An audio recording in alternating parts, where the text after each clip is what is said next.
rise on behalf of my constituents in House District 100 from Missoula, Montana, who elected me to be their representative in the People's House.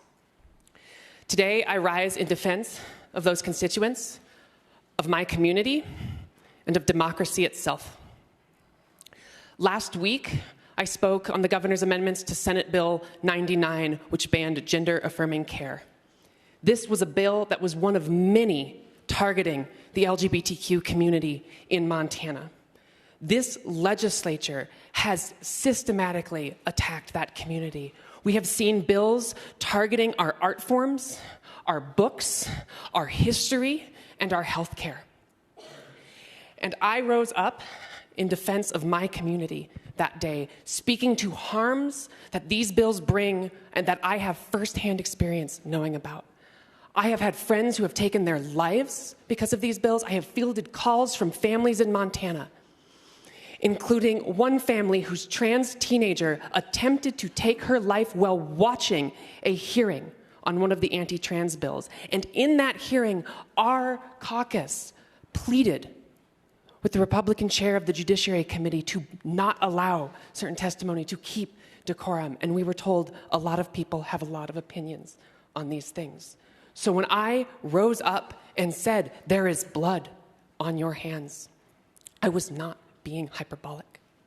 I was speaking to the real consequences of the votes that we as legislators take in this body. And when the speaker asks me to apologize, what he is, on behalf of decorum, what he is really asking me to do is be silent when my community is facing bills that get us killed. He is asking me to be complicit in this legislature's eradication of our community, and I refuse to do so, and I will always refuse to do so. I would also say that if you use decorum to silence people who hold you accountable, then in the name of all you are doing is using decorum as a tool of oppression. Additionally, when the speaker disallowed me to speak, what he was doing is taking away the voices of the 11,000 Montanans who elected me to speak on their behalf. And when I continued to not be recognized, what my constituents in my community did is came here and said, that is our voice in this body.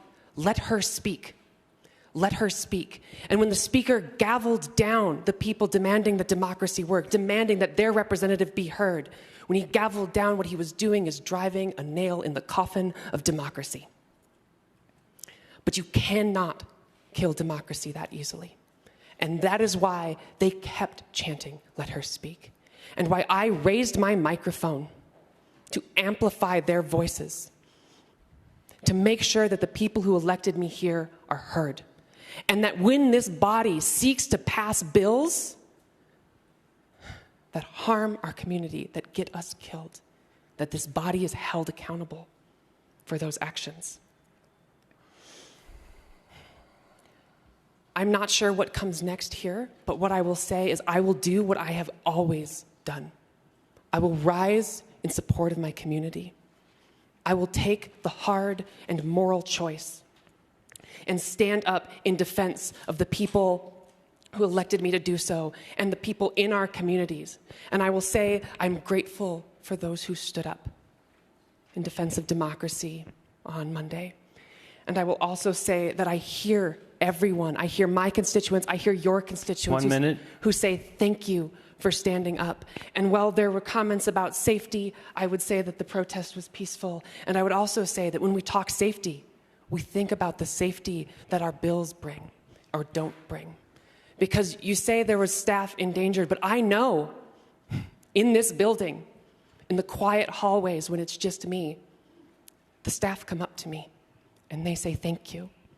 They say thank you for defending our community because they have loved ones who these bills attack, who these bills hurt. And I will always stand up for them. And I will always, no matter what happens today, stand up for democracy in the state of Montana. Thank you.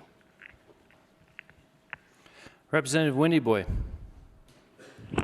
Thank you, Mr. Speaker. I'm going to speak on the motion before us from a different point of view. You know, we're talking about some of the things about the trans community throughout not only the state of Montana, but also throughout the country and beyond into Canada. You know, the community that I represent does have trans in my community. And to some tribes, we call them two-spirit people. My late uncle, who was one of my teachers, one of my mentors in my way of life, has always told me one thing to keep in mind, that no matter who we are, that we are all equal under the eyes of Almighty. And always remember, he said, when you point your finger at somebody, look how many is pointing back. And so when you take that into context, that with this thing here that's before us, there's a lot of events that happen not only in this body, but over in the body of the Senate in the last 21 years, as well as the 21 years and 11 sessions I've seen here.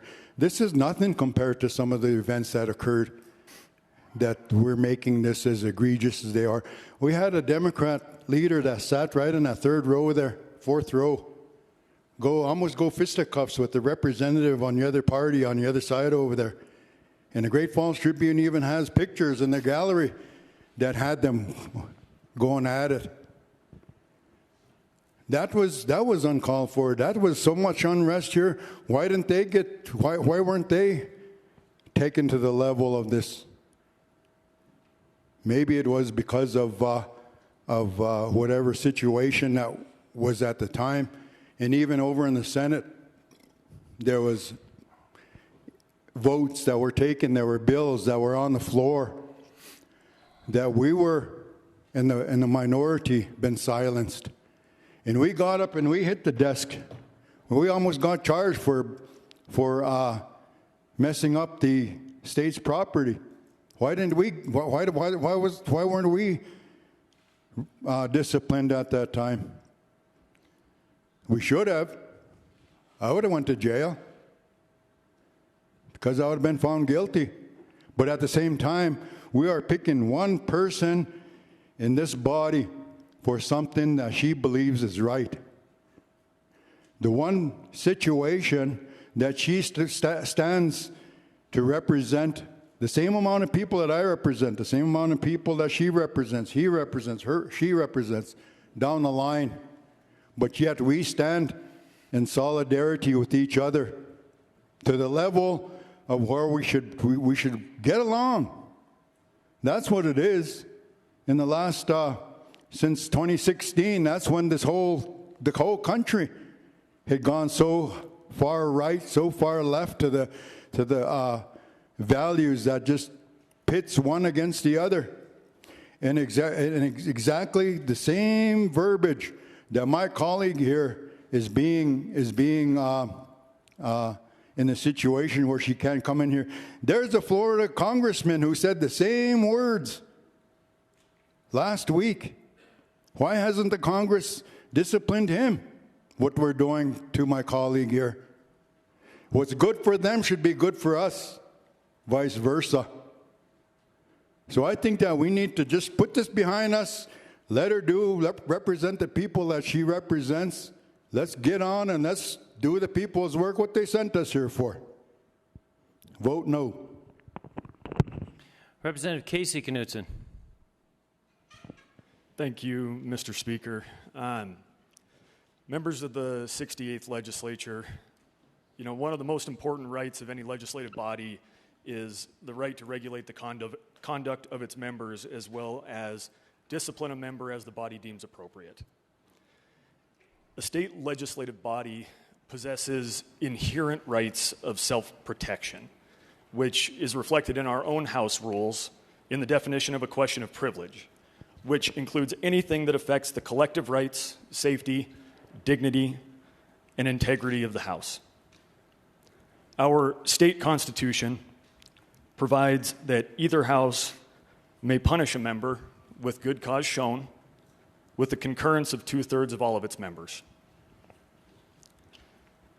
Our state constitution, our House rules, and Mason's Manual of Legislative Procedure all reinforce the fact that this House, this body, holds dear the right to self-protection.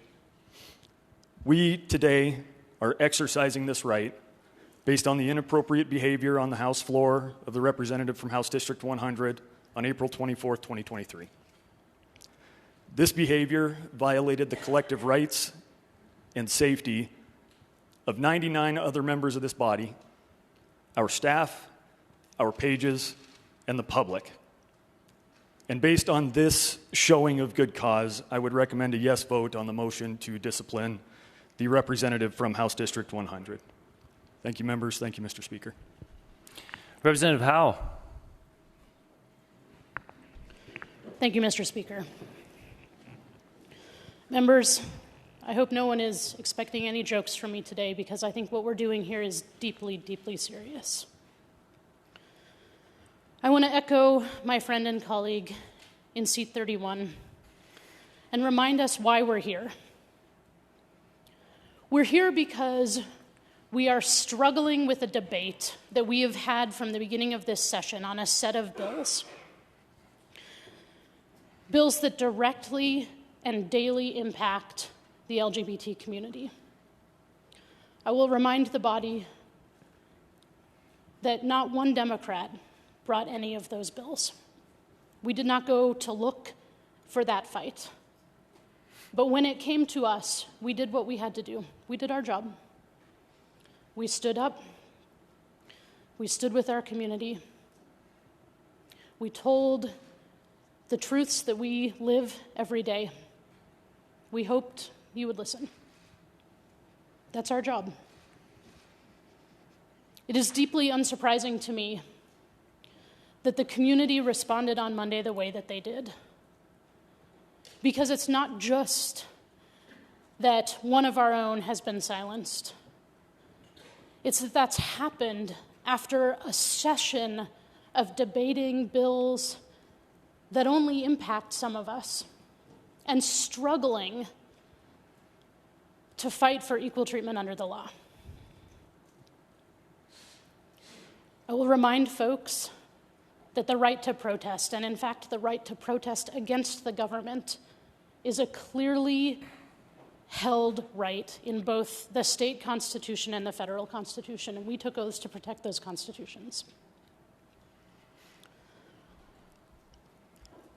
I want to note for the record that my experience, personally, in this body and in this building, although I love my job and I show up every day eager to do it, is that I have faced a series of offensive behaviors and offensive actions.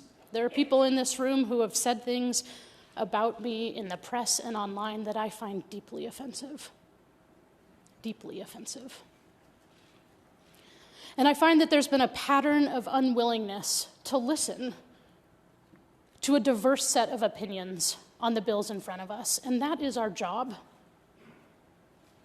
I know without a doubt that there are deeply held disagreements about the bills that we hear, about the policies that we are debating. And those disagreements are part of the process. We have to be able to discuss them, even when it's uncomfortable. I know that we have rules. The speaker before me laid them out in some clarity. I believe that those rules must be held not to protect us as individuals, our feelings, our experiences, but to protect the process, to protect our job, the work that we are doing to pass bills and policies that touch the lives of every Montanan in this state. And that is where I think we have gone deeply wrong in this process. Because we are considering these rules not to protect the rights of all of us to engage in our democratic process, something I hold sacred, but instead to protect us as people, as individuals, 1 It is minute. time for us to put the work first. That's our job. We were not elected to come up here and put ourselves first. None of us were. I believe a yes vote on this motion puts our democratic process, our important jobs as legislators second, and puts our feelings and experiences first. And I think that's wrong. I think we have one shot to right this ship, and it's this vote. And I hope some of you will join me in voting red. Representative Beatty. Mr. Speaker, I rise to speak on this motion. The behavior of the representative of House District 100 has been in the news for over a week. And I must admit that opinions concerning her prior utterances vary, even within my caucus. But today, we're not here to pass judgment on what might have been said or done before this past Monday, but rather to consider the specific actions that we're taking on a specific day. Now, it's an irrefutable fact that the representative in question did indeed actively support and arguably incite the disruptive antics of demonstrators who had gathered in the House gallery. But it's also true that the representative had other options. One was to join other legislators by leaving the floor as was directed by the Speaker. Another would have been to try to calm the crowd. The representative of House District 100 chose neither. And so here we are. As a consequence of the representative's actions, the orderly workings of this body had to be suspended so that we could not proceed with doing our duty, which is to conduct the business of all citizens of Montana. This is an assault on our representative democracy. Spirited debate and the free expression of ideas cannot flourish in an atmosphere of turmoil and incivility. Undoubtedly, some will cast and indeed have cast this matter in terms of freedom of speech or the oppression of a minority. I would argue it is neither. Rather, what is at stake is the expectation that any member of this body, whoever that might be, has a duty to strive to maintain decorum so that the people's work, the work of all Montanans, can be accomplished. The representative of House District 100 failed to do her duty. Worse yet, she actively participated in disrupting the lawful activities of this legislature. Such behavior must have consequences if we are to keep our processes in place, the processes that serve all Montanans.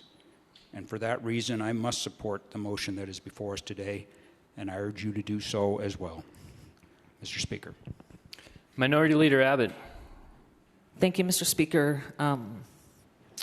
Mr. Speaker, members, I think most of you know I wish we were debating other things on this floor today, and I wish the gallery was full of Montanans engaging in the legislative process. I wish a lot of things, but that's not where we are. Mr. Speaker, I disagreed with your decision not to recognize the representative in seat 31, and you know that because we discussed it. I told you that I thought there were other paths that we could take, House Rule 2080 being the clearest one. It would have allowed for us to have debates on hard issues and maintain order. That is a tool that was available to us, and I think it's important that we talk about how we got here, and you didn't take that tool. And there's one person that had the ability to avoid being on this floor right now debating this motion, and it wasn't the representative in seat 31. And now we're far beyond the rules that allow us to debate issues here. I agree with other speakers on my side of the aisle that we are in first principles, we are in democratic principles, we are talking about constitutionally protected rights and the very nature of a representative democracy, ensuring that 11,000 people have proper representation. And today, I'm standing up for those first principles, and I'm standing up for democracy, and I'm going to vote against this motion.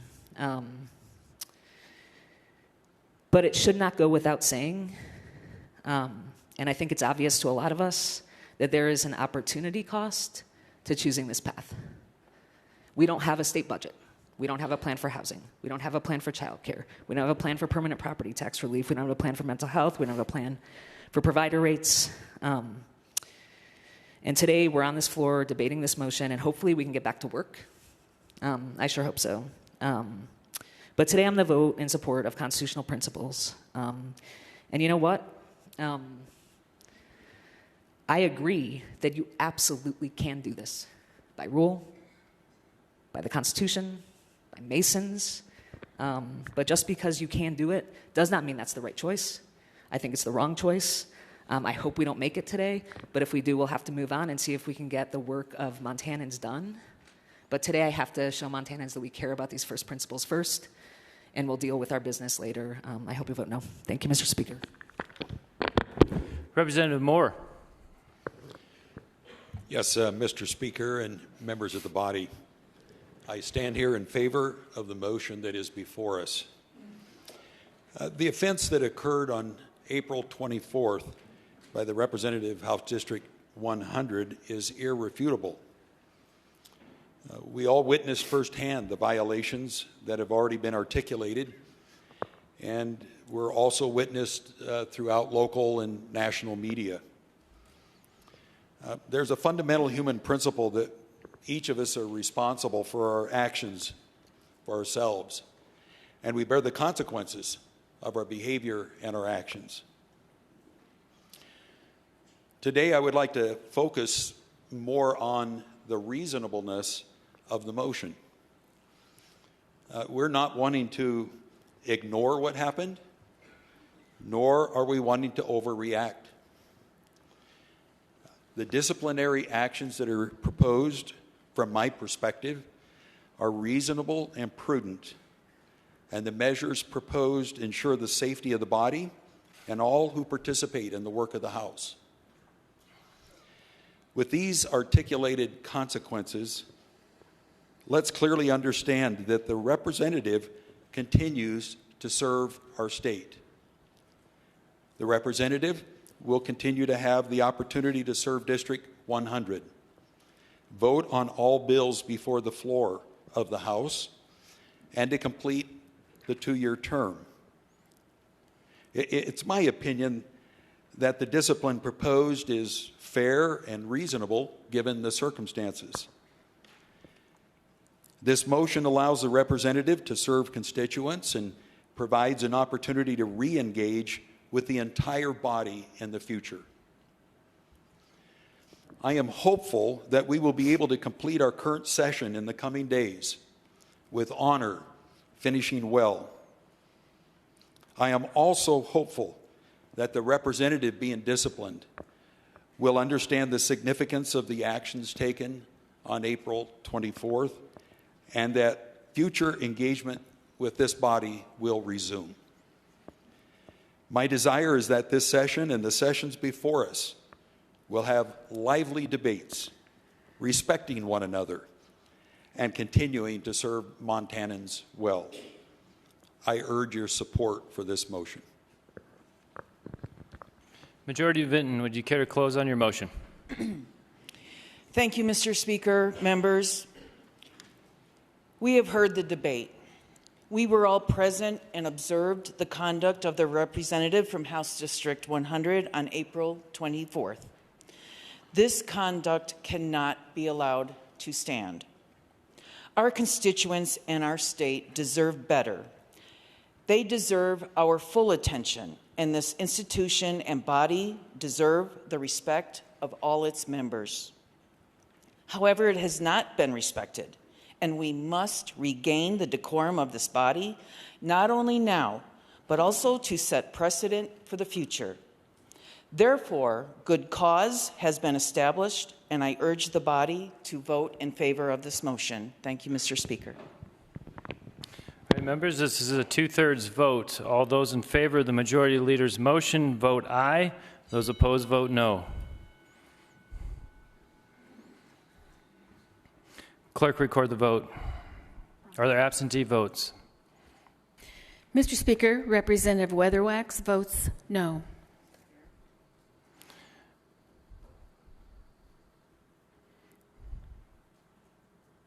Clerk, record the vote. Mr. Speaker, 68 representatives vote aye, 32 have voted no. Motion passes. Majority Leader Vinton. Mr. Speaker, I move that the House adjourn and reconvene Thursday, the 83rd legislative day at 8 a.m. All those in favor say aye. Aye. All those opposed, no, and the ayes have it. And the House will reconvene at 8 a.m. on Thursday, April 27th. The House is adjourned.